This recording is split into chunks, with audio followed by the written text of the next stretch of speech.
नमस्कार। हम Gabriel almond की, कोलमैन की और पॉवेल की चर्चा कर रहे हैं।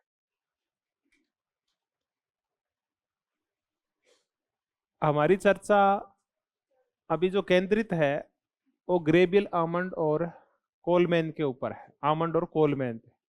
और हम जो चर्चा कर रहे हैं वो उनकी पुस्तक है पॉलिटिक्स ऑफ डेवलपिंग एरियाज, विकासशील देशों की या विकासशील क्षेत्रों की राजनीति, यानी उन देशों की राजनीति का अध्ययन जो कैसे हैं, विकासशील है, यानी थर्ड वर्ल्ड के देश, उनका अध्ययन। ये पुस्तक आई थी 1960 में। और इसमें राजनीतिक व्यवस्था का अध्ययन करने के लिए एक नया उपागम विकसित किया गया। वो कौन सा था? वो इनपुट आउटपुट मॉडल नहीं था, बल्कि उसका नाम था स्ट्रक्चरल फंक्शनल मॉडल। राजनीतिक व्यवस्था का अध्ययन करने के लिए 3 मॉडल हमने किए थे। राजनीतिक व्यवस्था का अध्ययन करने के लिए ईस्टर्न का है इनपुट आउटपुट मॉडल। उसी राजनीतिक व्यवस्था का अध्ययन करने के लिए आमंड का है स्ट्रक्चरल फंक्शनल मॉडल, आमंड और कोलमैन का। उसी का अध्ययन करने के लिए आमंड और पावेल का है डेवलपमेंट मॉडल या डेवलपमेंट अप्रोच, कुछ भी कह लो। और ऐसा ही एक है मिटचेल का एक्सचेंज मॉडल। 4 मॉडल कर लिए हमने। अभी हम राजनीतिक व्यवस्था की विशेषताएं क्या थी, उसके तत्व कौन से थे, तथ्य कौन से थे, उसकी परिभाषा क्या थी राजनीतिक व्यवस्था की, ये हमने देखा। हम तो करता दिन तो राजनीतिक व्यवस्था के ही कर रहे हैं, लेकिन इसके अध्ययन करने के अप्रोचेज क्या हैं, अलग अलग है। हमने भांति भांति की अप्रोचेज कर रही है अभी। मतलब कौन कौन सी एक अप्रोच की इनपुट आउटपुट, अब हम कौन सी कर रहे हैं, स्ट्रक्चरल फंक्शनल अप्रोच कर राजनीतिक व्यवस्था के अध्ययन रहे हैं हम। बस उसका अध्ययन करने के अलग अलग अप्रोचेज है राजनीतिक व्यवस्था का। थोड़ी देर में हम डेवलपमेंट अप्रोच भी कर लेंगे। हम जो संरचनात्मक, प्रकार्यात्मक उपागम है आमंड और कोलमैन का,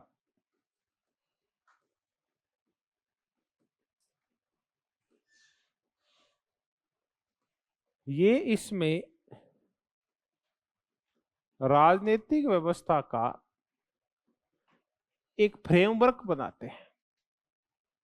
मॉडल कह लो या अपन क्या बोलो, एक फ्रेमवर्क। आप कहते हैं ये फ्रेमवर्क तो इष्ट बनाता है, क्यों और नहीं बना सकता कोई? आमंड भी बना सकता है, अलग तरीके से बना सकता है, जरूरी थोड़ी वो वैसे ही बनाए। तो उसने वैसा नहीं बनाया, इसने अलग तरीके का बनाया। इसमें वो ही है, एक इनपुट है और एक आउटपुट है। वो कहता है इनपुट में जो टोटल जो प्रकार ये आते हैं वो कितने आते हैं? 4। और आउटपुट में जो टोटल प्रकार ये आते हैं वो 3। और इन प्रकारियों को करने के लिए बहुत सारी क्या होती है, भांति भांति की संरचनाएं होती है। तो इसका जो पहला जोर है वो प्रकारियों के ऊपर है, बाद में इसका जोर किसका है? संरचनाओं पर। लेकिन मुख्य जोर किसका है? प्रकारियों पे कुछ ज्यादा ही जोर दे रहा है। अभी देख रहे हैं किस किस और कौन से प्रकारियों पे ज्यादा जोर दे रहा है, कौन सी संरचनाओं पे ज्यादा जोर दे रहा है, और देखेंगे। ये कहता है इनपुट। इनपुट में वो कहता है 4 प्रकार ये आते हैं। एक आता है समाजीकरण व भर्ती।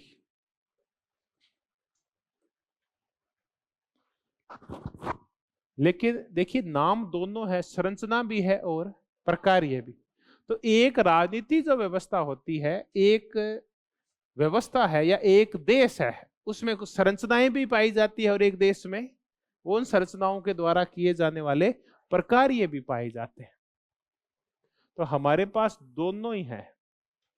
इनपुट में हमारे पास पहले प्रकार्य पहले लिख लेंगे इस बार, और इन प्रकार्यों को करने के लिए कुछ क्या होगी? संरचनाएं होगी।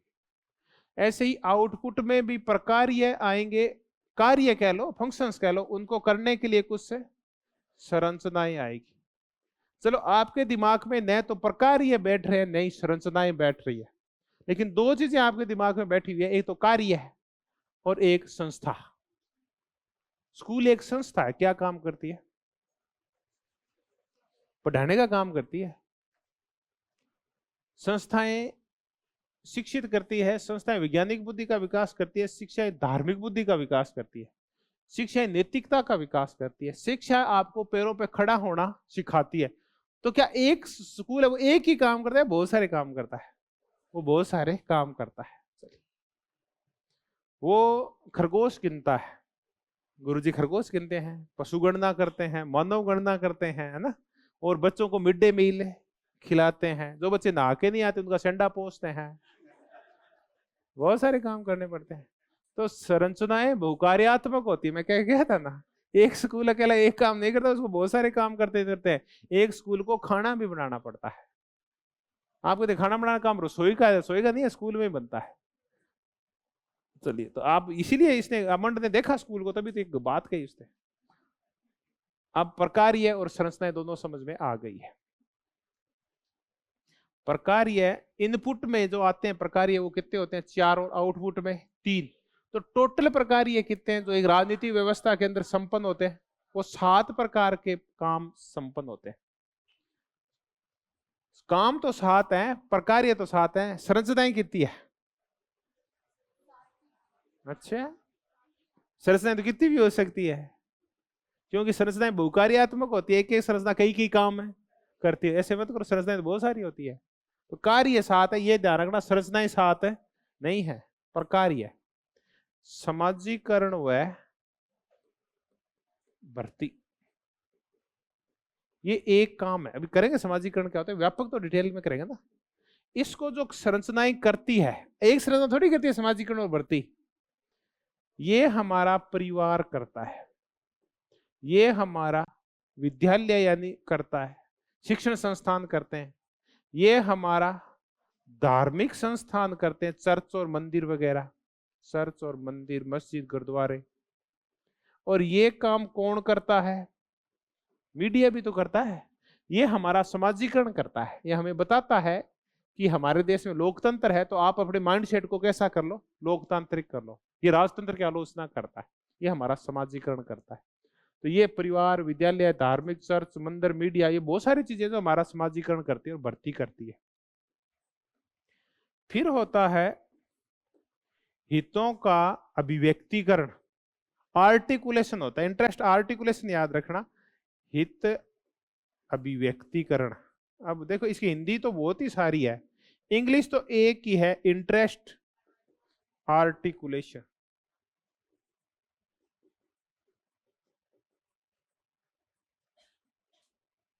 आर्टिकुलेशन होता है किसी चीज को बाहर लेके आना, उभारना किसी चीज को, अभिव्यक्त करना, इंटरेस्ट आर्टिकुलेशन, हित अभिव्यक्तिकरण। और हितों को अभिव्यक्ति करने का जो काम जिसको जो मुख्य तो करती है, वो कौन से समूह करते हैं? वो दबाव समूह करते हैं। ये विभिन्न समूहों के हितों को मुखरन करते हैं। तो हित मुखरन भी होता है, इंटरेस्ट आर्टिकुलेशन की एक हिंदी हित मुखरन। किसानों के जो दबाव समूह किसके हित मुखरन करते हैं, किसके इंटरेस्ट बाहर लेके आते हैं कि किसान क्या चाहते हैं। ये जो महिलाओं के जो होते हैं, वो महिलाओं के शिक्षकों के जो होते हैं, वो तो विभिन्न वर्गों के अपने अपने दबाव समूह होते हैं जो उनके हितों को कहां लेके आते हैं, बाहर लेके आते हैं। तो दबाव समूह ये काम करते हैं। आप किसी दबाव समूह से जुड़े हुए हो क्या? जुड़े ना। आप ऐसे कहीं जो आरएसएस से जुड़े, आरएसएस क्या है? एक दबाव समूह। वो कौन से हित बाहर लेके आता है? वो हिंदुओं के हितों को बाहर लेके आता है। ठीक, हित अभिव्यक्तिकरण। जातीय समूह से जुड़े हुए हैं आप बहुत सारे, आप ऐसे कई छात्र समूह से जुड़े, एबीवीपी से, एनएसयूआई से, इनसे। ये कह रहे नहीं नहीं, तो जुड़ना था ना। हम राजनीति विज्ञान के विद्यार्थी, हम नहीं जुड़ेंगे तो कौन जुड़ेगा इन दबाव समूह से? यही तो हम पढ़ते हैं। हमारे अब अगर नहीं जुड़ेंगे तो हमारे हितों का क्या होगा, हमारे इंटरेस्ट का होगा क्या? हमारे इंटरेस्ट बाहर है नहीं आएंगे, हमारी इच्छा पूर्ति नहीं होगी। इसलिए दबाव समूह से जुड़ना जरूरी होता है। इससे आप सक्रिय रहते हैं और आपका दायरा क्या बढ़ता है और पहले से व्यापक होता है। ये आपकी इच्छा है कि आप कौन से समूह से जुड़ना चाहते हैं, पर्यावरणीय समूह से, गांधीवादी समूह से, महिलाओं से, धर्म से, कौन से समूह से, शैक्षणिक से। तो हमने देखा अधिक अभिव्यक्तिकरण कौन करते हैं, दबाव समूह। तीसरा जो प्रकार यह है, काम है, जो एक राजनीतिक व्यवस्था के तहत होता है, वो होता है हितों का संयुक्तिकरण। एग्रीगेट क्या होता है कि आप ऐसे मत बताओ कि मैंने 5 भेड़ें थी, 5-10 बकरियां थी, 11 गधे थे, ऐसे मत बताओ। आप उसको कहते तो एग्रीगेट बता कितने जानवर है। एग्रीगेट क्या होता है? टोटल बता तू, इनको इकट्ठा करके बता। इकट्ठा करना क्या कहलाता है? हितों का संयुक्तिकरण। इसको बोलते हैं इंटरेस्ट एग्रीगेशन। उसको इकट्ठा करना, एग्रीगेशन इकट्ठा कर लेना। तो हितों का जो एग्रीगेशन करता है, अब संयुक्तिकरण को कुछ भी लिख देंगे, इंग्लिश याद रखना है इसकी। ये कौन करते हैं? ये राजनीतिक दल करते हैं। मुख्यतः ये काम राजनीतिक दल करते हैं। अब जो संकट खड़ा हुआ किसका? आमंड का।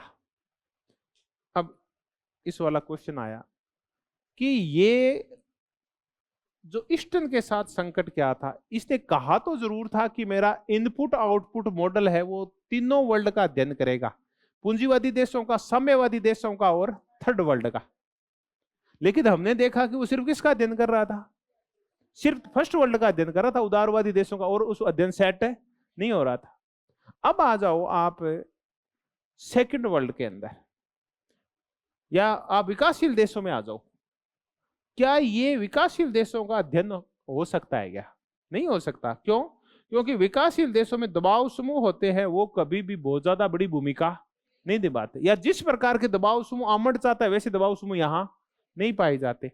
या यहाँ क्या है, बहुत सारे देशों में थियोक्रेसी है, बहुत सारे देशों में सैन्य तानाशाही है थर्ड वर्ल्ड के अंदर, वहां राजनीतिक दल होते ही, और ये तो फिर अमेरिका में पाए जाते हैं, इसका मतलब तो पाश्चात्य देशों में पाए जाते हैं। तब हम कहते हैं कि भले ही ये किसका अध्ययन कर रहा हो, हाँ पॉलिटिक्स ऑफ डेवलपिंग एरियाज की चर्चा कर रहा हो, लेकिन ये वास्तव में देख किसकी ओर रहा है? अमेरिका की ओर। तो ये कहता है कि रोल मॉडल ये व्यवस्था, आप ऐसे कर लो अपनी व्यवस्था को। विकासशील देशों से कह रहा है इसमें राजनीतिक दल लाओ, समाजीकरण करो, भर्ती करो, ताकि अमेरिका की तरह हो जाओ आप। हित संयुक्तिकरण राजनीतिक दल करते हैं। अब मैं आपको ये बताऊंगा संयुक्तिकरण क्या होता है। भाजपा का नाम सुना आपने? पूछते हैं नाम क्या सुना है? भाजपा से बहुत सारे दबाव समूह जुड़े हुए हैं। इससे जुड़ा हुआ है आरएसएस, जो हिंदुओं की मांगे लेके लाता है। इससे जुड़ा हुआ है भारतीय किसान संघ, जो किसानों की मांगे लेके आता है। इससे जुड़ी हुई है दुर्गा वाहिनी, जो औरतों की मांगे लेके आती है। इससे जुड़ा हुआ है वनवासी परिषद, जो किसकी मांगे लेके आती है? वनवासियों की मांगे लेके आती है। इससे जुड़ा हुआ है ये स्कूल वाला, ये सेवा भारती, ये शिक्षकों की मांगे लेके आती है। तो एक राजनीतिक दल बहुत सारे दबाव समूह की मांगों को क्या करता है? इकट्ठा करता है। पूंजीपतियों की, मजदूरों की, किसानों की, औरतों की, शिक्षकों की, डॉक्टर्स की, इंजीनियर की, वनवासियों की, सारे जो दबाव समूह की मांगे होती है वो किसके पास इकट्ठी हो जाती है? राजनीति दल का सारे आ जाओ मेरे पास, मुझे वोट दो, मैं तुम्हारी सबकी मांगे पूरी करूंगा। तो ये राजनीतिक दल है, वो हितों का क्या करता है? इकट्ठा कर लेता है सबके लोगों के हितों को वोट लेने के लिए। और अंतिम जो ये काम है वो कौन सा है? संचार। ये संचार का काम है। संचार दरअसल फीडबैक वाला काम है। ये इन सब से जुड़ा होता है। ये समाजीकरण, भर्ती, हित व्यक्तिकरण, ये तभी हो सकता है जब सही रूप से क्या चले? संचार चले। तो ये बहुत ही महत्वपूर्ण गतिविधि है। और ये इसकी तुलना किससे की दी है उसने? रक्त संचार से की है। हमारे पूरे इस शरीर में, चाहे वो ऑक्सीजन लेके जानी हो, चाहे वो विटामिन लेके जाने हो, चाहे प्रोटीन्स लेके जाने हो, चाहे वायरस लेके जाने हो, सारी चीजें कोशिकाओं तक पहुंचाता कौन है? रुधिर पहुंचाता है, रक्त पहुंचाता है। तो ऐसे ये सारे काम कौन करता है? संचार करता है। तो इसको जो राजनीतिक संचार है, इसको कौन सा संचार कहा है उसने? कि शरीर में जैसे रुधिर प्रवाह होता है, वैसे ही राजनीतिक संचार होता है, वो बहुत ही महत्वपूर्ण होता है। इन सब के अंदर बहता रहता है वो। ये बस फीडबैक की तरह है। इसने फीडबैक नहीं किया, उसको क्या बोल दिया? राजनीतिक संचार बोल दिया है। राजनीतिक संचार में क्या होता है? जनता की मांगे संचारित होके, कम्युनिकेट होके, और कहां जाती है? सरकार के पास। और सरकार की बातें कहां तक आती है? जनता के पास। ये क्या होता है? आपस में संचार होता है। तो कितने प्रकार ये है? अच्छा, ये संचार बताओ कौन करता है? ये मीडिया करता है। मीडिया फिर कितने प्रकार का हो सकता है? Social media, electronic media, print media, ये सारा। ये इनपुट्स हैं और ये इनपुट्स में कितने आते हैं, फंक्शंस और स्ट्रक्चर्स। ये फंक्शंस हैं और ये स्ट्रक्चर्स है। अब ये जो फंक्शंस है ना, ये कहता है कि ये जो फंक्शंस हैं ये सारे राजनीतिक फंक्शंस हैं, इनको वो कौन से बोलता है। अब ये क्वेश्चन बहुत ही महत्वपूर्ण, अभी तक नहीं है, वो इस बार आ सकता है कि बताओ निम्नलिखित में से कौन सा फंक्शन ये पॉलिटिकल फंक्शन है, नहीं है। तो इन चार को छोड़ के अगर कोई और आएगा तो वो पॉलिटिकल फंक्शन है, नहीं होगा। इनको वो इंग्लिश में याद कर लेते, इनको वो कौन से प्रकार्य बोलता है, राजनीतिक प्रकार्य या कौन से पॉलिटिकल फंक्शंस बोलता है इनको। एक क्वेश्चन बहुत ही मजेदार तैयार हो गया। ये चारों मिलके राजनीतिक प्रकार्य कहलाते हैं, पॉलिटिकल फंक्शंस कहलाते हैं। अब ये जो सारी संस्थाएं हैं, ये बताओ कौन सी संरचनाएं हैं। वेरी गुड, ये अनौपचारिक है, ये अनौपचारिक है। तो आप इन सबको भी जोड़ेंगे तो क्या बनेगा फिर, ये अनौपचारिक है। तो एक ये हो गया अनौपचारिक, इनफॉर्मल है ये। अब औपचारिक कौन सी होती है और अनौपचारिक कौन सी होती है। हाँ, जो जिस काम के लिए बनी है वही काम करती रहती है, वो औपचारिक होती है। काम किसी और के लिए बनी होती है, करती कुछ और भी रहती है, वो अनौपचारिक संस्थाएं। ये परिवार, विद्यालय, धर्म, मंदिर, चर्च, दबाव समूह, राजनीतिक दल, मीडिया, ये राजनीति करने के लिए थोड़ी बने, लेकिन उसके बावजूद ये क्या करते हैं, राजनीतिक व्यवस्था को प्रभावित करते हैं, अनौपचारिक संस्थाएं। अब आ गया है कौन से, आउटपुट। अब इनको एक बार कम कर लेते हैं, अब आ जाते हैं आउटपुट में। तीन प्रकार के प्रकार्य आते हैं। एक आता है, ये आपके रटे पड़े हैं, नियम निर्माण। दूसरा है नियम का क्रियान्वयन, और तीसरा है नियम का अधिनिर्णय, ज्यूरिडिक्शन, अधिनिर्णय। अब ये नियमों का निर्माण कौन सी संरचना करती है। अब संस्था कह दो, संरचना कह दो, एक ही बात। कौन करती है नियम निर्माण, विधायिका करती है। क्रियान्वयन कार्य पर, ये आपसे कभी नहीं पूछा जाएगा। और अधिनिर्णय कौन करती है, न्यायपालिका। तो ये तो आप जानते हो ना, इसमें क्या करना है, तो जानते हो आप। ये तो आपने 11th क्लास में, क्या 6ठी क्लास में पढ़ लिया था, ये तीन काम होते हैं। तो आमंड बोला इनकी कोई ज्यादा वर्णन करने की जरूरत है नहीं है। हाँ, ये जरूर है कि ये सारे फंक्शंस हैं कौन से काम है ये।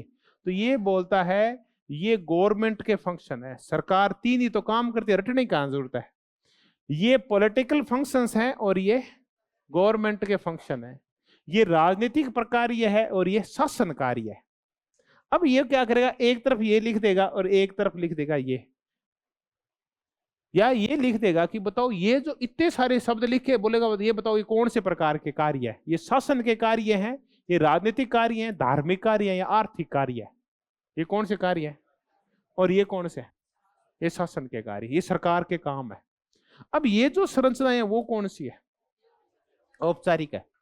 तो आमंड का, कोलमैन का जो पूरा जोर है वो राजनीतिक प्रकार्यों पे और अनौपचारिक संरचनाओं के ऊपर है। अब तो समझ गया, ये आ गया एक मजेदार तैयार होगी। तो इस तरह से थोड़ा सा इसको अलग करती है कि इसका जो पूरा जोर है वो राजनीतिक प्रकार्यों पे और अनौपचारिक संरचनाओं पे। इनका वो क्या करता है, वर्णन भर करता है, इनकी डिटेल स्टडी नहीं करता। उसकी पुस्तक में ये भरे पड़े हैं सारे ये वाले। अब आपकी लंबी लंबी लाइनें वैसी तो भी कोई दिक्कत नहीं है कि आमंड पावेल का जो स्ट्रक्चरल फंक्शनल मॉडल है वो राजनीतिक प्रकार्यों का जैसा व्यापक अध्ययन करता है, वैसा ही वो राजनीतिक प्रकार्यों का भी करता है, सॉरी शासन का भी। राजनीतिक का करता है वैसे ही किसका करता है, शासन का भी। करता है क्या, नहीं करता। कि जैसा वो अध्ययन औपचारिक संरचनाओं का करता है वैसा ही अनौपचारिक का नहीं करता। तो किसको महत्व ज्यादा देता है, इनको ज्यादा महत्व देता है, यहाँ इनको ज्यादा महत्व देता है। तो ये ना इनपुट और आउटपुट का बराबर वर्णन करता है क्या, नहीं। किसके ज्यादा महत्व देता है, इनपुट को ज्यादा महत्व देता है, आउटपुट को ज्यादा महत्व नहीं देता। ठीक है, अब यहां से जो क्वेश्चन उठते हैं वो तैयार हो गया। अब ये क्वेश्चन आजकल बंद हो गए हैं कि बताओ समाजीकरण और भर्ती कौन करता है। हाँ, ये ना परिवार, विद्यालय, चर्च, मंदिर, मस्जिद, मीडिया वाड़ी, ये समाजीकरण और भर्ती करते हैं। ठीक है, पहले तो ये क्वेश्चन बहुत ही आता था, बहुत ही। क्योंकि अब पेपर स्टैंडर्ड के आने लगे तो उनको पता ये तो रट लिया आपने, क्योंकि आपको तो मिलान नहीं तो करना है कि समाजीकरण कर दिया परिवार ने, मित्र मंडली ने, पीयर ग्रुप ने और इन सब ने मिलके। अभिव्यक्ति किसने दे दी? हितों को। दबाव सुमन दे दी, हितों को इकट्ठा किसने कर लिया? और संचार किसने कर दिया? मीडिया। ये तो आपको रट लिया आपने, ये आपका कॉन्स्टिट्यूशन में रट लिया था। अब तो मुद्दे नई चीजों के आते हैं, ये नहीं आते आजकल। बस इतना आ सकता है कि कौन समाजीकरण वगाजीकरण में भर्ती नहीं करता, ऐसा कुछ भले आ जाए तो ये बहुत ही व्यापक हो जाता है कि राजनीतिक दल भी समाजीकरण करते हैं और दबाव समूह भी समाजीकरण तो करते हैं हमारा, तो ऐसे क्वेश्चन भी नहीं आते कई बार। अब हम देखेंगे क्वेश्चन आते क्या है, क्योंकि अब हमें इन इनपुट्स का में से इन प्रकारियों का, संरचनाओं का क्या करना पड़ेगा? व्यापक अध्ययन करना पड़ेगा, तब ये चीजें समझ में आएगी। अब हम इनको उठाएंगे। अब बताओ हम कौन से प्रकार्य करें, शासन वाले करें या पॉलिटिकल फंक्शंस करें? अब हम गवर्नमेंट फंक्शन की बजाय पॉलिटिकल फंक्शंस करेंगे।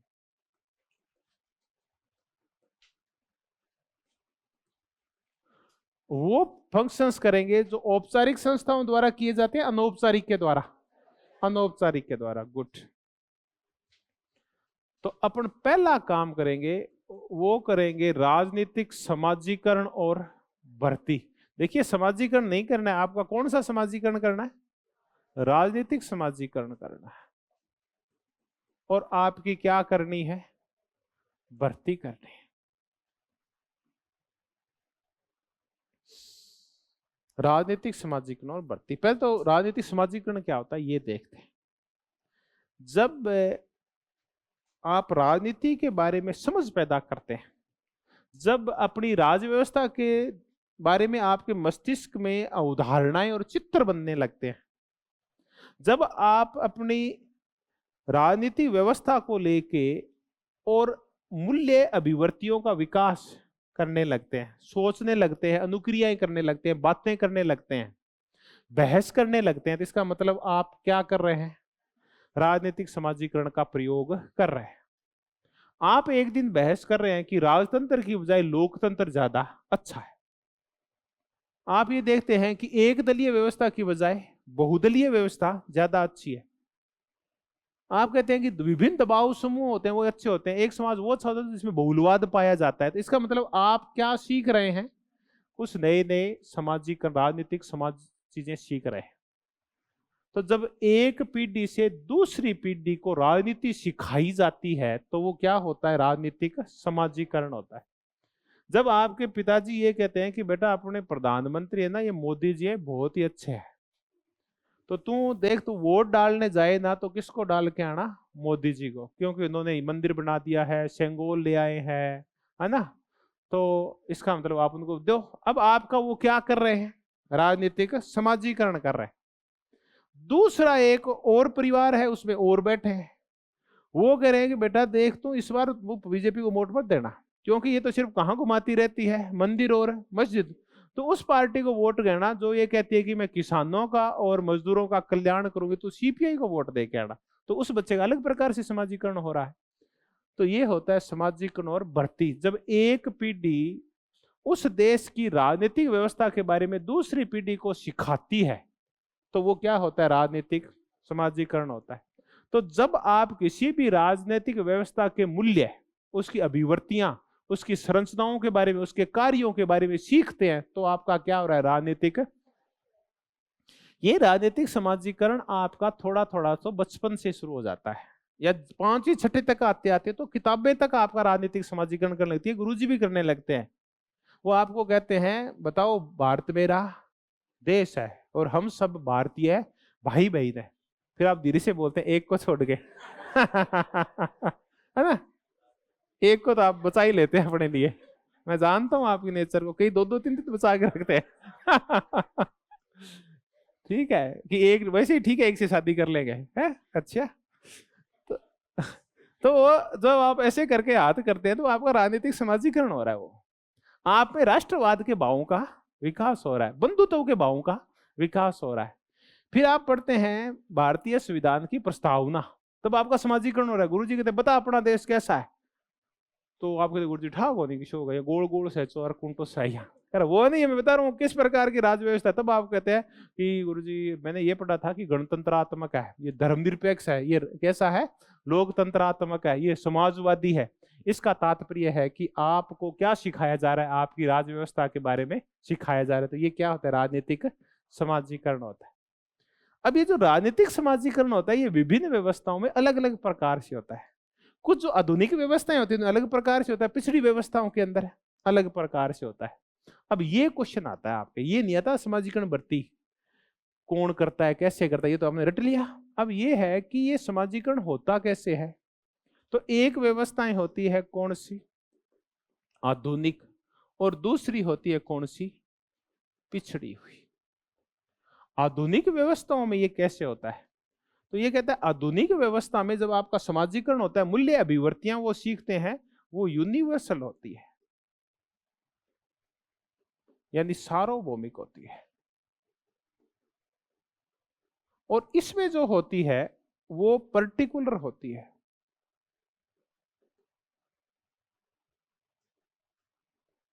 पर्टिकुलर व्यक्तिगत होती है। अब देखते हैं यहां ना किसी भी चीज का क्या अर्थ लगाया जाता है आधुनिक में, एक सारे लोग उसी अर्थ को ग्रहण करते हैं।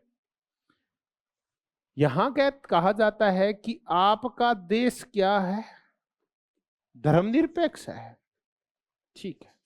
इसकी एक निश्चित परिभाषा है जिसको सब मानते हैं। धर्मनिरपेक्ष का यह तात्पर्य है कि धर्म राजनीति के मामले में हस्तक्षेप नहीं करेगा और राजनीति धर्म में हस्तक्षेप नहीं करेगी।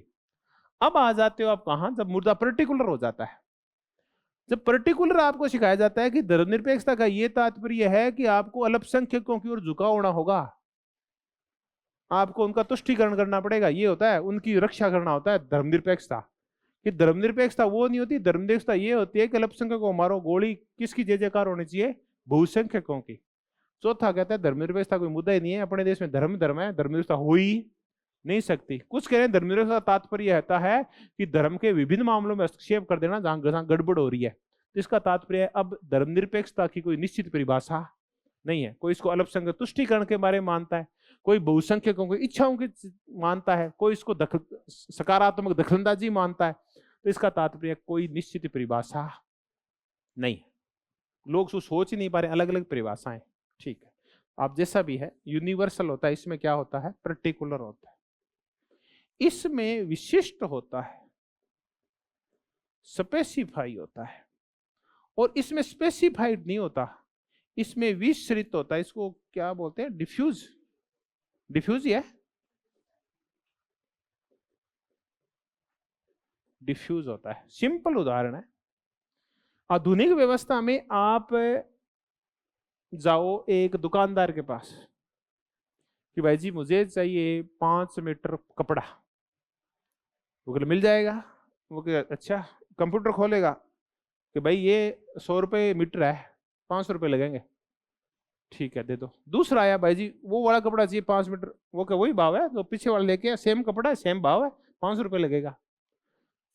ये स्पेसिफाई होते हैं, निश्चित नियम होते हैं, उनको तोड़ते नहीं है। जैसे मैंने उदाहरण से समझाया है, सबके लिए एक जैसे नियम होते हैं। यहाँ ये होते हैं डिफ्यूज, सबके लिए कैसे नियम, अलग अलग विस्तृत बिखरे हुए नियम। एक आया 5 मीटर कपड़ा चाहिए, के जाती हो रहा है तो भाई जी थारी जात का वो 100 रुपया तो भाव है तेरे 80 लाख से, ठीक है। दूसरो आयो, तू के जाती है, वो और जात बताओ है, जगी पास बनाया को नहीं, 150 रुपया लेना तो ले ले। अब क्या कह रहा है, नियम क्या है, सबके लिए अलग अलग है। यहां सबके लिए एक ही नियम है और यहां सबके लिए नियम क्या होते हैं, अलग अलग होते हैं, वो पिछड़ी हुई होती है। ये होते हैं उपलब्धि प्रदान, अचीवमेंटल होते हैं, अचीवमेंट।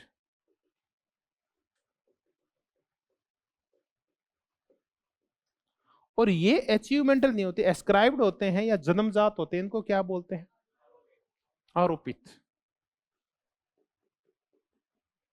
आरोपित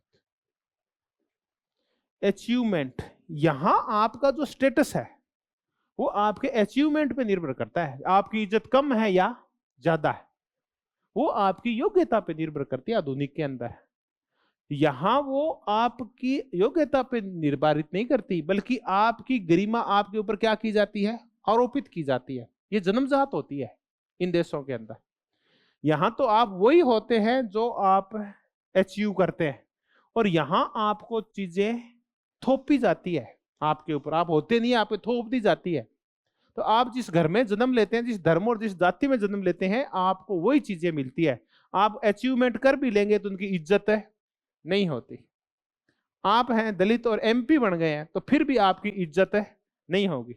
जो एक साधारण सा पंच है जिसकी गरिमा कम होनी चाहिए लेकिन ऊंची जाति का है, वो उसको कुछ समझता नहीं है। तो अचीवमेंट महत्वपूर्ण नहीं होती, इनमें क्या महत्वपूर्ण होते हैं, ये आरोपित होती है, एस्क्राइब्ड होती है, थोपी हुई होती है। तो ये है, ये कर्म आधारित होती है और ये जन्म आधारित है। थर्ड वर्ल्ड में बताओ क्या चलता है, या तो रंग निर्जाति चलती है, जाति चलती है, क्या चलता है, धर्म चलता है। इसलिए चीजें क्या होती है, हाँ, आरोपित होती है। ये भावना शून्य होती है, या इसको भावना शून्य नहीं, इसको क्या बोलेंगे, भाव तटस्थ होती है। भावना शून्य तो गलत शब्द हो जाता है, भाव तटस्थ होती है। और ये भावात्मक होती है,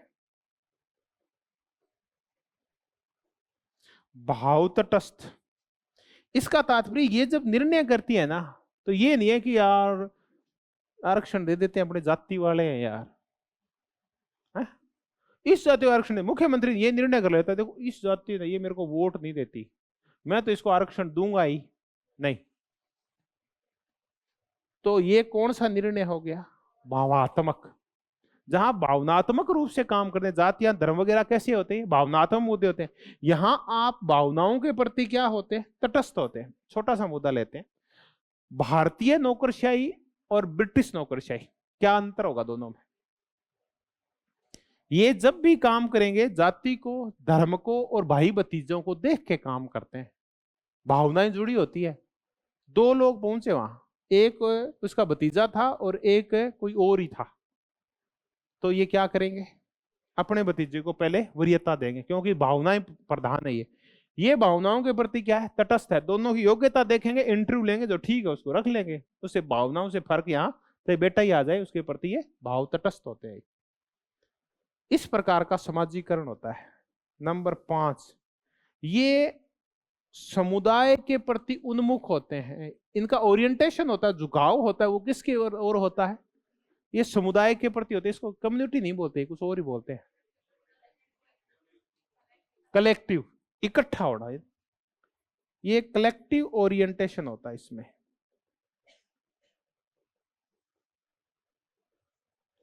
कलेक्टिव ओरिएंटेशन का तात्पर्य सबके बारे में सोचते हैं। ये कभी नियम भंग नहीं करते, उनको पता है नियम भंग करते ही किसके दिक्कत होगी, सबके दिक्कत होगी।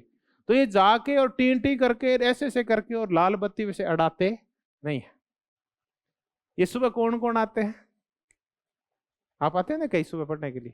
ये नहीं है कि आके कहां खड़े हो जाए, सीढ़ियों में सुबह हो जाते हैं ना खड़े, क्योंकि ये किसके बारे में सोचते हैं, सबके बारे में। ये क्या होते हैं, ये कलेक्टिव ओरिएंटेड नहीं होते बल्कि इंडिविजुअल ओरिएंट होते हैं। इनको स्व उन्मुखी होते हैं। ये सिर्फ किसका फायदा देखते हैं, ये फट से जाके और गाड़ी अड़ा देंगे लाल बत्ती के ऊपर कि पहले तो मैं निकलूंगा, है ना। चौराहे पे बत्ती नहीं है, पुलिस वाला नहीं है, तो फट से गाड़ी अड़ा देंगे कि मैं पहले निकलूंगा। तो ये औरों के बारे में नहीं सोचते, सिर्फ किसके बारे में सोचते हैं, अपनी जाति के बारे में, अपने परिवार के बारे में, अपने धर्म के बारे में सोचते हैं। पूरे देश के या पूरे समाज के बारे में नहीं सोचते। तो ये ना समाजीकरण अलग अलग प्रकार से होता है। एक देश में तो बच्चों को ये सिखाया जाता है इस प्रकार से, और दूसरे में ऐसे सिखाया जाता है। आपको कैसे सिखाया जाता है, इसमें सिखाया जाता है कि तू अपने बारे में सोच। इसमें सिखाया जाता है अपनी जाति धर्म है सबके पर अलग अलग व्यवहार करना, समान व्यवहार मत करना। इसमें यह होता है कि बेटा तू उस परिवार में जन्मा, इसलिए तू ध्यान रखना, ये अपनी पार्टी है, ये दल है, ये दबाव समूह है।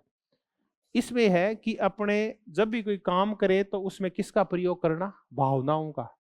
तो ध्यान रखना, अपने लोग आए तो उनका तो विशेष ध्यान रखना। और इसमें किसका है, स्व उन्मुखी, अपने को ज्यादा रखना और बाकी को बाद में रखना। तो ये राजनीतिक समाजीकरण है, ये अलग अलग प्रकार का होता है। लेकिन फिर ये कहते हैं होता नहीं ऐसा, ये दरअसल मिश्रित होता है। कई लोगों का ऐसे होता है और कई लोगों का ऐसे होता है। एक ही देश में दोनों प्रकार के चलते रहते हैं। अब ये याद रखना है आपको। अब रिक्स है, रिक्स दो प्रकार के समाज बताता है, एक एग्रेरिया और एक इंडस्ट्रिया। ये दो समाज थे। एग्रेरिया में ये पाया जाता है, ये वाला, इस प्रकार के लोग। और सॉरी, इंडस्ट्रिया में, इंडस्ट्रिया क्या होता है? औद्योगिक। औद्योगिक देशों में ये पाया जाता है, ऐसे पाया जाता है। और कृषि प्रधान देशों में, पिछड़े समाजों में ये पाया जाता है। अब आपसे ये पूछेंगे कि ये शब्दावली है किसकी? पहले तो ये देखो, ये विरोधी शब्दावली है, एक दूसरे की विपरीत शब्दावली है। ये है पार्सन्स की, ये पार्सन्स के विरोधी युगम है। युगम में दो शब्द है, दो दो दो दो करके, ये पार्सन्स के हैं। तो अब आपको ये बताना पड़ेगा कि इनका मिलान करो आपस के अंदर। एक दूसरा, इन 10 शब्दों के अलावा आमने सामने की बजाय कोई 2 शब्द और लाके इसमें डाल देंगे, वो उसमें से फिर नहीं होंगे, कुछ भी लाके डाल देंगे। तो यहां से ये क्वेश्चन होते हैं। आप इनको रटोगे तो आपका नहीं आएगा। इनको थोड़ा सा एक काम करना, थोड़ा एक दूसरे को समझाना इनको कि आधुनिक में क्या होता है और पर्टिकुलर में क्या होता है। स्पेसिफाई एक ही नियम है, यहाँ नियम क्या है? अलग अलग है। यहाँ आपकी अचीवमेंट क्या है, उससे आपकी इज्जत होगी। यहाँ इज्जत होगी आपके जन्म से। यहाँ आप भावों के प्रति तटस्थ रहेंगे। यहाँ आप क्या होते हैं? भावनात्मक मुद्दों के साथ खेलते हैं, गायों के साथ, इनके साथ। ये कलेक्टिव ओरिएंटेशन होता है। और यहाँ स्व उन्मुख, सेल्फ ओरिएंटेशन होता है यहाँ, इसके बारे। अब आ गया है कि भर्ती क्या होती है, फिर रिक्रूटमेंट क्या होती है। जब लोग किसी दबाव समूह के सदस्य बनते हैं, जब लोग किसी राजनीतिक दल के सदस्य बनते हैं, जब लोग किसी सरकार में भागीदारी करते हैं, जब वो पंच सरपंच बनते हैं, एमएलए बनते हैं, तो वो क्या होती है? उनकी राजनीतिक भर्ती। जब वो नौकरशाही के अंदर भर्ती होते हैं तो ये राजनीतिक भर्ती कहलाती है। अब ये समाजीकरण और भर्ती का काम कौन करते हैं? कौन करता है हमारा समाजीकरण? हमारा परिवार, हमारे विद्यालय के गुरुजी, हमारी किताबें, हमारा पीयर्स ग्रुप। जब हम थड़ी के ऊपर बैठते हैं तो हमारा समाजीकरण किया जाता है, हम उसी के अकॉर्डिंग झुकाव रखने लगते हैं।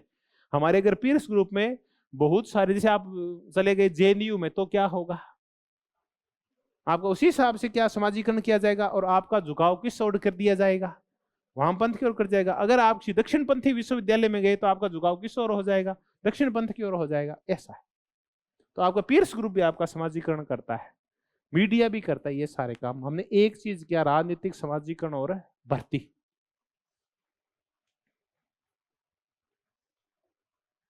ये आएगा क्वेश्चन। अब आ गया दूसरा इनपुट, दूसरा राजनीतिक प्रक्रिया, जिसका नाम है हितों का अभिव्यक्तिकरण, या इसको और आर्टिकुलेशन। अभिव्यक्तिकरण, हितों को क्या करना? अभिव्यक्त करना, निकालना, बाहर करना। अब ये तो रटा पड़ा, ये काम कौन करते हैं? प्रेशर ग्रुप्स करते हैं।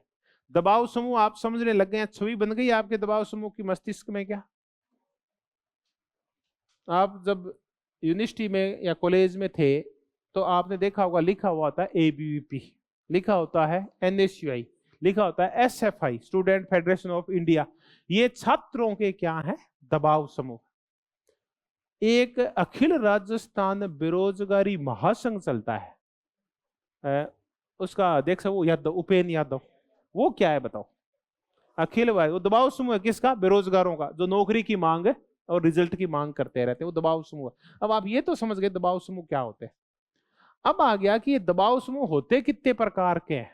तो आमंड कहता है कि दबाव समूह कितने प्रकार के होते हैं? 4 प्रकार के। याद नहीं हो तो थोड़ी दिनों बाद हो जाएंगी, कोई जरूरी नहीं है। एक वो होते हैं जो इंस्टीट्यूशनल होते हैं, इंग्लिश में करेंगे, इंस्टीट्यूशनल।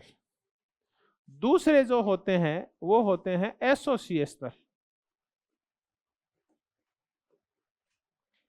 तीसरे जो होते हैं वो नॉन एसोसिएशनल।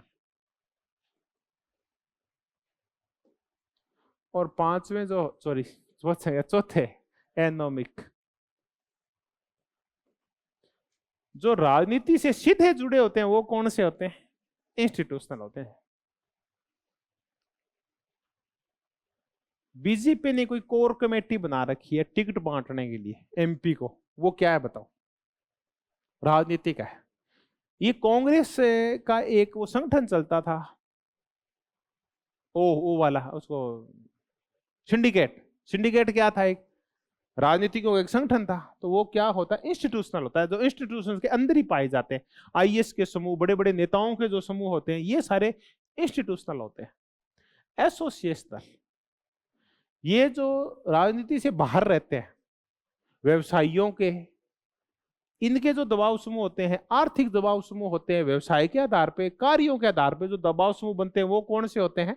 एसोसिएशनल होते हैं। ये बहुत ही तकड़े होते हैं ये, लेकिन बाहर जैसे देशों में तकड़े नहीं होते। अब ये बताओ, ये फिक्की है, एसोचैम है, भारतीय किसान संघ है, अखिल भारतीय शिक्षक संघ है, अखिल भारतीय डॉक्टरों का संघ है, ये सब कौन से है? ये एसोसिएशनल है। जो कार्यों के आधार पे, व्यवसाय या धंधे के आधार पे बनते हैं, वो कौन से होते हैं? एसोसिएशनल। नॉन एसोसिएशनल, जो धर्म और जाति और नरजाति के आधार पे बनते हैं, वो जो एसोसिएशन नॉन एसोसिएशनल होते हैं। और चौथे, वो जिनके व्यवहार का पता ही नहीं होता, जो बंदर कौम वाले होते हैं, वो कौन से होते हैं? एनोमिक।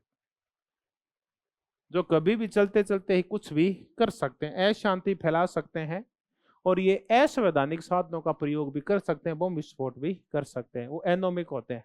उग्रवादियों के जो समूह होते हैं, वो कौन से होते हैं? एनोमिक होते हैं। तो कितने प्रकार के दबाव समूह? 4। अब आपको एकदम से याद नहीं होगा ऐसे।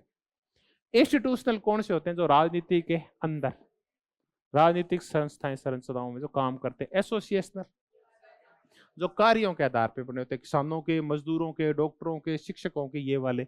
नॉन एसोसिएशनल, आरएसएस कौन सा है? Non associational. अखिल भारतीय जमायत इस्लामी कौन सा है? ठीक है। ये क्षेत्रीय महासभा, चलो छोड़ो, गुज्जर महासभा, अखिल भारतीय गुज्जर महासभा, बताओ कौन सा है? Non associational. ठीक है। हाँ, क्यों ना? नहीं, जन्म नहीं होता ये, आप है ना किस संरचना से उठ के आते हैं, उससे बनता है, जन्म से नहीं बनता। हाँ, समझे, इसमें पर्यावरणीय संगठन भी आ जाते हैं, पर्यावरण वाले भी आते हैं, वो जाति से नहीं बनते पर्यावरण वाले। कौन से आगे? बड़े बड़े मुद्दा समझा रहे ना, बड़ा इसलिए चर्चा है। कौन से? एनोमिक।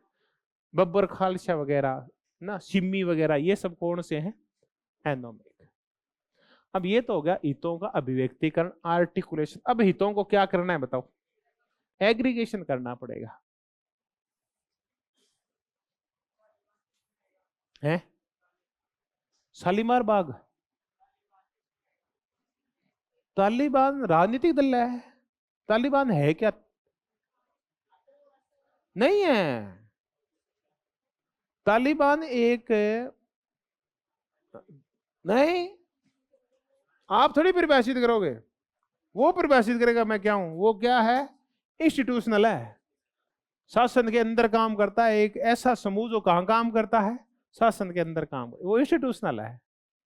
वो एक दबाव समूह है, पढ़े लिखे लोगों का, प्रेशर ग्रुप है, लेकिन वो किस प्रकार का है? वो इंस्टीट्यूशनल है। आप इसको नॉन एनोमिक नहीं कह सकते आप उसको, क्योंकि वो किसके अंदर घुसा बैठा है? प्रत्यक्ष सीधी राजनीति करता है, वो सीधी राजनीति करता है। ये तो अपनी नजर में वो क्या है? अपनी नजर में धर्म से जुड़ा हुआ है, वो थोड़ी कहते हैं। वो तो कहते हैं हम तो सीधा क्या करते हैं? राजनीति में दखलंदाजी करते हैं। तो राजनीति में सीधी दखलंदाजी करते हैं, वो कौन से होते हैं? अब आप कहते हैं आरएसएस, आरएसएस सीधी दखलंदाजी नहीं करता, ये तो पर्दे के पीछे रहता है, इसलिए वो किस में आता है? नॉन एसोसिएशन में आता है। हित, अब इसने हरेक को मत कहो ऐसे, अब भेड़ बचाओ पूंछ बचाओ संघ है, वो कहाँ आएगा? ऐसे थोड़ी होता है, हरेक का डिसाइड थोड़ी कर सकते हो। हित संयुक्तिकरण,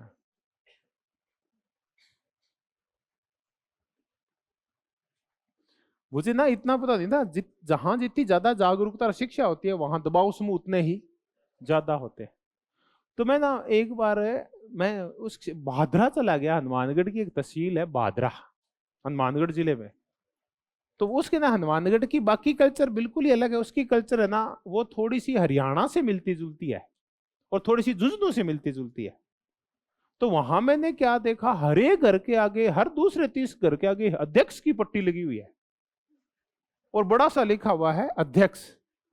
नीचे कोई देखो तो कोई कह रहा है कि सड़क बचाओ, है कोई कह रहा है पानी बचाओ कमेटी, इतनी कमेटियां थी उस शहर में, मैंने पहली बार देखा, इतने दबाव समूह थे वहां, और अध्यक्ष कितना एक। ठीक है, तब मैंने फिर एक दिन एक गाड़ी देखी वहां, एक उसमें लिखा हुआ था ऑफिसर, ठीक है, और छोटा सा लिखा हुआ था BL, वो था BLO जो वोट बनाता है। तो BL को तो उसने छोटा सा लिखा और ऑफिसर को उसने बड़ा सा लिखा। अरे हमको धन्य है प्रभु, हद है यार, BLO को है ना ऑफिसर, BL ऑफिसर। कई बार ऐसे बड़े मजेदार वाक्य हो जाते हैं। एक है ना, आपको पता हो जब चुनाव होते हैं ना, तो बूथ लेवल के ऊपर जो व्यक्ति उस पूरे बूथ का मुखिया होता है, उस पूरी टीम का, उसको प्रेजेंटिंग ऑफिसर बोलते हैं, PO बोलते हैं उसको। तो मेरा एक दोस्त है, तो उसकी पोस्टिंग थी इस साइड में, आपके है तो सिक्कर का लोसल साइड का, और उसकी पोस्टिंग थी इस टोंक साइड में। तो उसकी पत्नी का फोन आया कि अब तो चुनाव है, घर नहीं आओगे? वो बोला अब घर आ सकते हैं, तेरे को पता नहीं मैं प्रेजेंटिंग ऑफिसर बन गया हूँ। अब उसको प्रेजेंटिंग समझ में नहीं आया, उसको बता वो मास्टर है, वो क्या बन गया है, अफसर बन गया है। वो बेचारी पढ़ी लिखी नहीं थी। उसने कहा वो तो 3-4 दिन आएंगे नहीं, तब तक अगर यहाँ वहां बात फैल गई तो घर की बेइज्जती हो जाएगी। तो हाथों हाथ उससे अपनी ननदों को फोन किया कि थारो भाई है नहीं अफसर बन गया थे, आओ सारी। बेसारी आई, मैंने बढ़िया बेच दिया, मतलब अच्छा सूट, अच्छे सूट सिलाए उनको, ठीक है, अच्छा उनको विदा करके खिला पिला के सबको विदा कर दिया। अब विदा कर दिया, फिर वो आया थोड़ी देर बाद, अब करके पैसा दे के जाइयो, लाल गड़े खर्चा हो गया कि इकट्ठा हो गया, इतना पैसा गड्ढे खर्च कर दिया कि भाइयां ही नहीं, मैंने सूट दे दिया मैं कि क्या मैं लाल बिना बिल तो आई है, पाछी क्या बुलाई मैंने, क्या मैं सोचे थे अफसर बन गया ना, वो पार्टी दे दिया। वो बोला आज के बाद मैं कोई ऑफिसर नहीं बनूंगा। तो कई बार ऐसा भी हो जाता है। चलिए अपन काय की चर्चा कर रहे थे, हितों के संयुक्तिकरण की चर्चा कर रहे हैं। हितों के संयुक्तिकरण कौन करते हैं? राजनीतिक दल करते हैं। और ये दल है, ये कितने प्रकार के होते हैं? 4 प्रकार। एक दल होते हैं जो सत्तावादी होते हैं, अथॉरिटेरियन होते हैं, सत्तावादी राजनीतिक दल। दूसरे जो गैर सत्तावादी होते हैं लेकिन डोमिनेंस होता है उनका, डोमिनेंस क्या बोलते हैं? प्रभावी, प्रभावी लेकिन गैर सत्तावादी, अभी चर्चा कर लेंगे, प्रभावी लेकिन गैर सत्तावादी। तीसरे वो होते हैं जो प्रतियोगिता तो होती है लेकिन कैसे? द्विदलीय प्रतियोगी, ठीक है, 2 पार्टी कंपटीशन वाले, बायो पार्टी कंपटीशन। तीसरे होते हैं बहुदलीय प्रतियोगी, यानी 4 प्रकार की दलीय व्यवस्था पाई जाती है। अब देखते हैं ये कैसे होते हैं। सत्तावादी, जहां एक ही दल होता है और दल को पनपने ही नहीं देता, और वो पूरी सत्ता के ऊपर अपना कब्जा रखता है। हिटलर का नाजी पार्टी, मुसोलिनी की फांसी पार्टी, स्टालिन की रशियन कम्युनिस्ट पार्टी, चीन की कम्युनिस्ट पार्टी कौन सी है? सत्तावादी पार्टी। सद्दाम हुसैन की बाथ पार्टी। प्रभावी लेकिन गैर सत्तावादी, 1947 से लेके और 1967 तक कांग्रेस प्रभावी तो है, डोमिनेट तो करती है, लेकिन सत्तावादी और भी दल है लेकिन जीत नहीं पाते। ये है प्रभावी लेकिन गैर सत्तावादी, कब्जा नहीं करती लेकिन और जीतती नहीं, अपने आप ही नहीं जीती और बिखरी बिखरी है। तीसरे हैं द्विदलीय प्रतियोगी, खुली प्रतियोगिता है, 2 दल है और भी हैं लेकिन और जीत नहीं पाते, छोटे दल है और 2 ही दल महत्वपूर्ण भूमिका निभाते हैं। एक सरकार बना लेते हैं, विपक्ष में बैठ जाता है, स्पष्ट बहुमत आता है। ब्रिटेन में 2 दल है, लेबर पार्टी और कंजर्वेटिव। अमेरिका में 2 दल हैं, डेमोक्रेटिक और रिपब्लिकन। कनाडा में, न्यूजीलैंड में, श्रीलंका में कई जगह द्विदलीय व्यवस्था पाई जाती है। अब और कौन सी आ गई? बहुदलीय। इटली में बहुदलीय है, फ्रांस में बहुदलीय है, ठीक है। भारत में दिक्कत आती है, भारत में दलीय प्रणाली फिक्स नहीं है। वर्तमान में है वो थोड़ी सी प्रभावी लेकिन गैर सत्तावादी टाइप हो रखी, एक पार्टी ज्यादा प्रभावी हो रखी। बहुदलीय वो होती है जिसमें किसी भी एक दल की स्पष्ट सरकार नहीं बनती, बहुत सारे दल है ना, उन्हें गठबंधन करना पड़ता है। तो 90 से लेके 14 तक मान लो आप कैसी थी, बहुदलीय। उससे पहले नहीं थी, उसके बाद भी नहीं है। तो ये 4 प्रकार की दलीय प्रणालियां होती है, सत्तावादी, डोमिनेंट लेकिन नॉन अथॉरिटेरियन, कंपटीशन वाली, बायो पार्टी, और कंपटीशन वाली मल्टी पार्टी। ये 4 प्रकार के दल ये आते हैं। ये क्वेश्चन आएगा कि आमंड ने और इसने कोलमैन ने मिलकर कितने प्रकार की दलीय व्यवस्था बताई है? 4 प्रकार। संचार की चर्चा करने की आवश्यकता नहीं है, क्योंकि संचार क्या है? रक्त का प्रवाह है, और अपने रक्त वाला प्रवाह से कोई चक्कर लेना नहीं, उससे पंगे मतलब चल रहा है उसको चलने तो, उसको रोकना नहीं है। तो वो है संचार। संचार क्या करता है? इन 6 को सही करता है। किस किस को? 3 तो इनपुट वाले से ऊपर वाले, और तीनों जो आउटपुट वाले थे, इन सबको आपस में कौन जोड़ता है? वो संचार जोड़ता है। तो वो संचार था जो रक्त प्रवाह का काम करता है।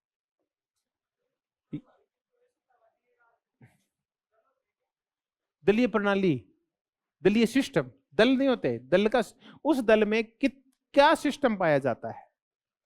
पार्टियों को लेके सिस्टम क्या पाया जाता है? ठीक है, 1 पार्टी है, 2 पार्टी है, 10 पार्टी है, 20 पार्टी है, कौन से पार्टी सिस्टम पाया जाता है? इसको पार्टी सिस्टम बोलते, पार्टी नहीं बोलते। एक पार्टी सिस्टम में एक पार्टी भी हो सकती है, एक पार्टी सिस्टम में 2 पार्टियां भी महत्वपूर्ण होती है। एक पार्टी सिस्टम वो होता है जिसमें 4 पार्टियां होती है, एक पार्टी सिस्टम में बहुत ही पार्टियां होती है। ये पार्टी आती है। अब हमारी जो अगली चर्चा है वो एक पुस्तक कंप्लीट हो गई, बताओ कौन सी? वो हो गई पॉलिटिक्स ऑफ डेवलपिंग एरियाज। अगली जो पुस्तक है वो आप बताओ कौन सी? कंपैरेटिव पॉलिटिक्स ए डेवलपमेंट अप्रोच। तो अब हम जो उपागम करेंगे, बताओ वो कौन सा उपागम करेंगे? वेरी गुड, वो हम उपागम करेंगे विकासात्मक उपागम, और पुस्तक है कंपैरेटिव पॉलिटिक्स ए डेवलपमेंट अप्रोच 1966, और ये है आमंड की और किसकी? पॉवेल की। पुस्तक भी लिख लेते हैं, कंपैरेटिव पॉलिटिक्स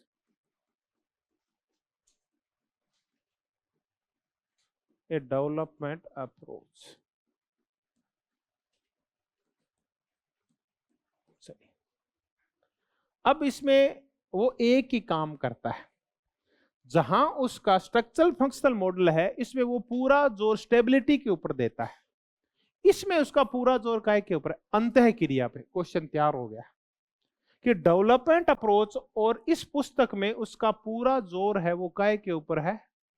अंतः क्रिया पे, या किस पे? इंटर एक्शन पे। ठीक है, एक क्वेश्चन तैयार हुआ। दूसरा, ये उसमें कोई बहुत ज्यादा पहले वाले इसमें परिवर्तन नहीं करता।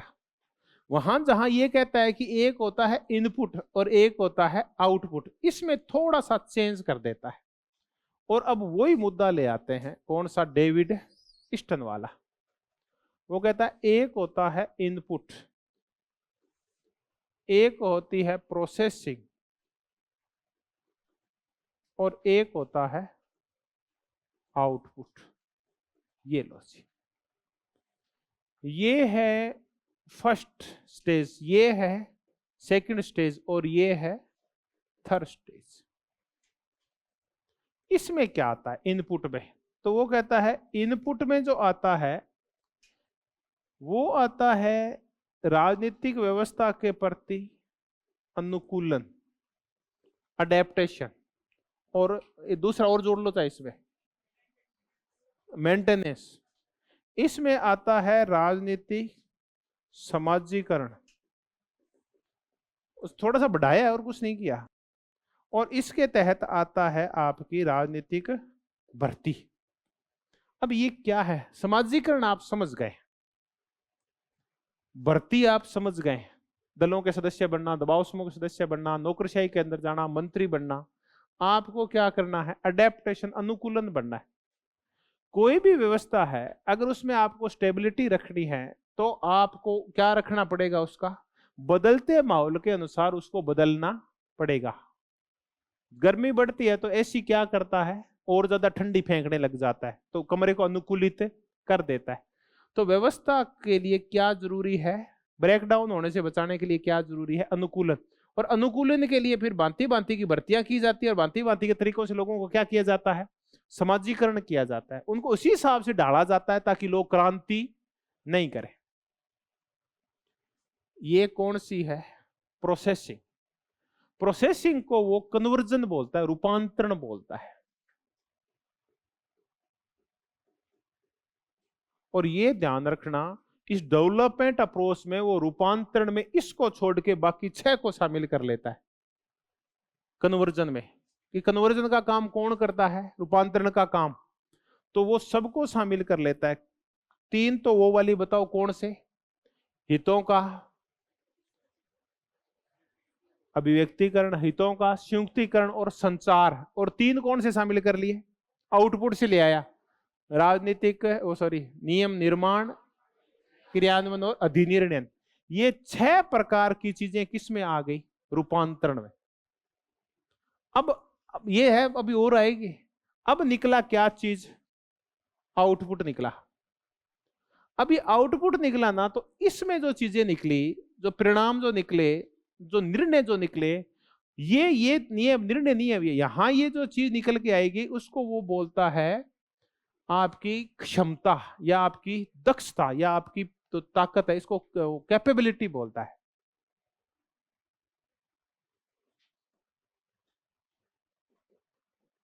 कैपेबिलिटी, या इसको क्या बोलता है, व्यवस्था की क्षमता। इसीलिए इसको व्यवस्था की कैपेबिलिटी अप्रोच भी कहा जाता है, क्षमता सिद्धांत भी कहा जाता है। अब ये बनाओगे आप, ये ना, ये एक नया बनाना, ये अपने आप बना लेना, मैं अभी थोड़ी देर में पता चल जाएगा आपको। इसमें तो ये आ गया, ये तो एक काम हो गया, ये टोटल एक ही तो है, राजनीतिक समाजीकरण, भर्ती और क्या करना, अनुकूलन करना, ये तो एक हो गया। अब आप करिए हो क्या रहा है, अपन वो पुराने वाला मॉडल नहीं कर रहे जो उस पुस्तक में था, अपन नई पुस्तक का मॉडल करें। स्ट्रक्चरल फंक्शनल अप्रोच नहीं है, बल्कि कौन सी अप्रोच है, डेवलपमेंट अप्रोच है। ये आमंड कोलमैन की नहीं है, आमंड है, तो थोड़ा तो परिवर्तन करना पड़ेगा, वरना किताब बिकेगी कैसे। हद है यार। इनपुट्स, इनपुट, अनुकूलन, राजनीतिक समाजीकरण और भर्ती। रूपांतरण, कितने काम है रूपांतरण में बताओ, 6 काम। अब आ गया कैपेबिलिटी। व्यवस्था में, विभिन्न प्रकार की व्यवस्थाओं में कितने प्रकार की कैपेबिलिटी पाई जाती है, 5 प्रकार की। मैंने आपको गलती से कितनी लिखा दी, 4, आज करवा दूंगा एक और। अगला क्वेश्चन यहां से आता है, कैपेबिलिटी से, दक्ष क्षमता से। इसको क्षमता को और क्या बोलते हैं इंग्लिश में, हिंदी में बताओ। सामर्थ्य, सामर्थ्य। व्यवस्था में, विभिन्न व्यवस्थाओं में कई प्रकार का सामर्थ्य होता है। अब आपको ये सामर्थ्य और आउटपुट ये हो क्या रहा है, यहां तो निर्णय होने थे, तो निर्णय तभी तो होगा जब आप में क्या होगा, सामर्थ्य होगा, तभी तो आउटपुट निकलेगा। बगैर सामर्थ्य के कभी आउटपुट निकला है क्या, सामर्थ्य होता है तभी आउटपुट निकलता है, क्षमता होगी तब आउटपुट निकलता है। सरकार में क्षमता ही नहीं है तो निर्णय नहीं होंगे। हमने ना, मनमोहन सिंह की सरकार का यूपीए सेकंड था, तो हमने 2012 तक आते आते ये कहना शुरू कर दिया था कि इसको पॉलिसी पैरालिसिस हो गया है। पॉलिसी पैरालिसिस मतलब ये कोई निर्णय कर ही नहीं पा रही है, कोई नीतियां बन ही नहीं रही है, पता नहीं लोग को सारे मंत्री कर क्या रहे हैं। तो इसका तात्पर्य उसकी सामर्थ्य क्या हो गया था, सरकार का खत्म हो गया था, इसलिए वो कुछ नहीं कर पाई थी, उसकी क्षमता कम हो गई थी, कैपेबिलिटी कम हो गई थी। तो कैपेबिलिटी कितने प्रकार की होती है, एक व्यवस्था के पास 5 प्रकार की कैपेबिलिटी होती है। वो देखते हैं कौन कौन सी होती है, ये आपको याद करना पड़ेगा। एक होती है वो वितरणात्मक होती है, जिसको आप क्या बोलते हैं, डिस्ट्रीब्यूटिव। डिस्ट्रीब्यूटिव का तात्पर्य क्या होता है कि कई जो सरकारें होती है वो वितरण बहुत ही अच्छा करती है, वो बहुत अच्छे संसाधन बांटती है, बहुत अच्छी गेहूं बांटती है, बहुत अच्छे सिलेंडर बांटती है ना। ये वितरणात्मक क्षमता होती है, बहुत अच्छी शिक्षा बांटती है। क्यूबा है ना, वो ना बहुत ही अच्छी एजुकेशन सिस्टम और बहुत अच्छा हेल्थ सिस्टम है उसका, फोकट में बांटता है सबको। तो उसकी डिस्ट्रीब्यूटिव क्षमता क्या है, बहुत ही अच्छी होती है। अमेरिका में कोई मर भले ही जाए, हॉस्पिटल वाले जब तक आप एडवांस पेमेंट नहीं करोगे आपको अंदर घुसने नहीं देंगे। तो जो ये उदारवादी देश होते हैं ना, इनकी जनता के अंदर वितरणात्मक क्षमता थर्ड क्लास की होती है, पूंजीवादी देशों के अंदर, क्योंकि यहाँ आदमी में दम है तो वितरण करा लो, वरना सरकारें कोई वितरण। तो ये वितरणात्मक क्षमता होती है सरकारों की। तो कौन सी ये आपकी क्षमता है कि आप वितरण कर सकते हो या नहीं कर सकते, ये किसमें ज्यादा पाई जाती है बताओ, वितरणात्मक क्षमता। ये साम्यवाद में बहुत अच्छी होती है। दूसरी होती है रेगुलेटिव।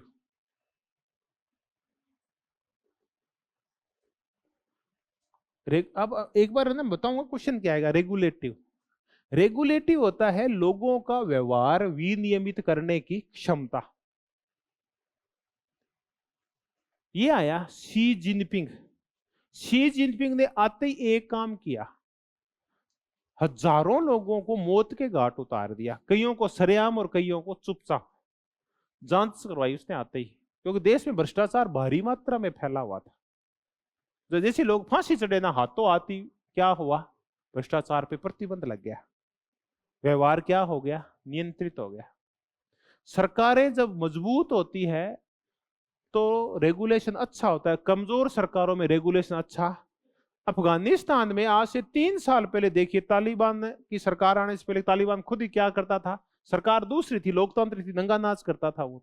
तो इसका तात्पर्य वहां की सरकार में रेगुलेशन की क्षमता, व्यवहार विनियम के रेगुलेट करना, लॉ एंड ऑर्डर मेंटेन करना नहीं होता। हिटलर के राज में डिस्ट्रीब्यूशन हो चाहे नहीं हो, कोई भी पक्षी पर नहीं हिला सकता हिटलर से बगैर पूछे। तो रेगुलेशन किस में अच्छा पाया जाता है, रूल रेगुलेशन। रूल रेगुलेशन समझ गए, कानून व्यवस्था किस में अच्छी पाई जाती है, ये तानाशाही में अच्छी पाई जाती है। तीसरी होती है एक्सट्रैक्टिव। ये कहीं और की लिखी, इनके नाम सही कर लेना। एक्सट्रैक्टिव होता है, ये ऐसी लिखी होगी। एक्सट्रैक्टिव दोहन की क्षमता। दोहन का तात्पर्य यह होता है कि आप अपने देश के भौतिक संसाधनों का और मानवीय संसाधनों का कैसा दोहन कर पाते हैं।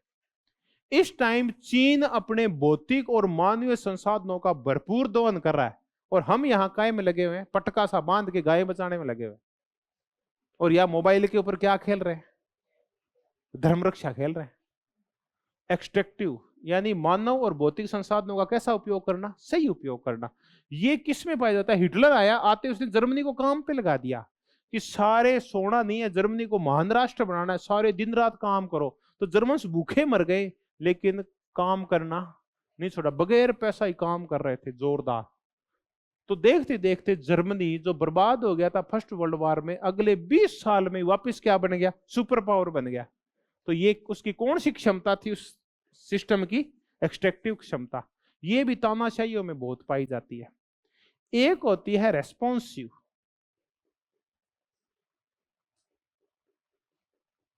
रेस्पोंड करना, ये उदार लोकतंत्रों में अच्छी होती है। आपने कुछ मांग की और आपको बदले में जवाब मिला, ये होती है रेस्पॉन्सिव, रेस्पोंड किया जाता है। हिटलर 99% जनता की जो मांगे उठती थी उसे कोई रेस्पॉन्ड नहीं करता था। अम्ब्रेला आंदोलन चल रहा है, बताओ कहां, हांगकांग में। क्या शी जिनपिंग रेस्पॉन्ड कर रहा है, कुछ रिस्पॉन्ड नहीं, मरने दोगे इनको, डंडे मारो इनके। रेस्पॉन्सिव क्षमता, इतना बड़ा आंदोलन अगर अमेरिका में छिड़ जाए तो सरकार हिल जाए, क्योंकि वहां सरकार क्या करती है, रिस्पॉन्स देती है, रेस्पॉन्ड। और अंतिम जो पांचवी है वो है सिंबॉलिक। सिंबॉलिक होती है माहौलात्मक। कई सरकारें ना माहौल बनाने में बहुत एक्सपर्ट होती है, समझा, माहौल कैसे बनता है, समझ गए आप। हाँ, वो सिंबॉलिक होती है। अब मैं नहीं बताऊंगा कहा कि सरकार सिंबॉलिक है, करती कम है और शो ज्यादा करती है। बड़ा सा बड़े झंडे लगा देगी और उसके परेड करवाएगी, ठीक है, बहुत बड़े बड़े भारी मिलिट्री के आयोजन करवाएगी, परेड कराएगी, लेफ्ट राइट, ठीक है, ये मिलिट्री परेड कराना।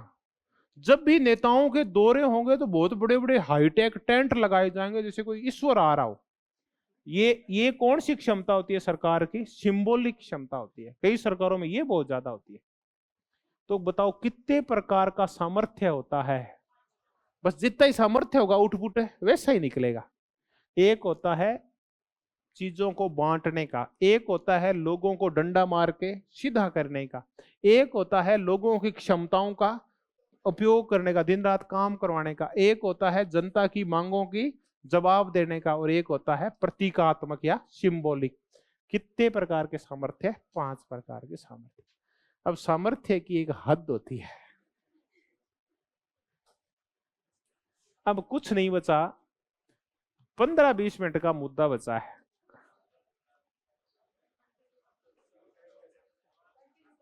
कंटिन्यू कंटिन्यू, मैं बता रहा हूं, कुछ नहीं बचा। 3 छोटे छोटे विचारक बचे हैं और कुछ छोटी छोटी आलोचनाएं। 20 मिनट में कंप्लीट मुद्दा। चलो, फिर दोहरा नहीं पाएंगे ना। हाँ, तो मैं परसों आऊंगा तो क्या करूंगा, दोहरा भी दूंगा, और जो थोड़ा सा बच गया वो भी करवा दो। चलो ठीक है, अब सामर्थ्य की हद हो गई है, कैपेबिलिटी की। नमस्कार, धन्यवाद, बहुत बहुत धन्यवाद।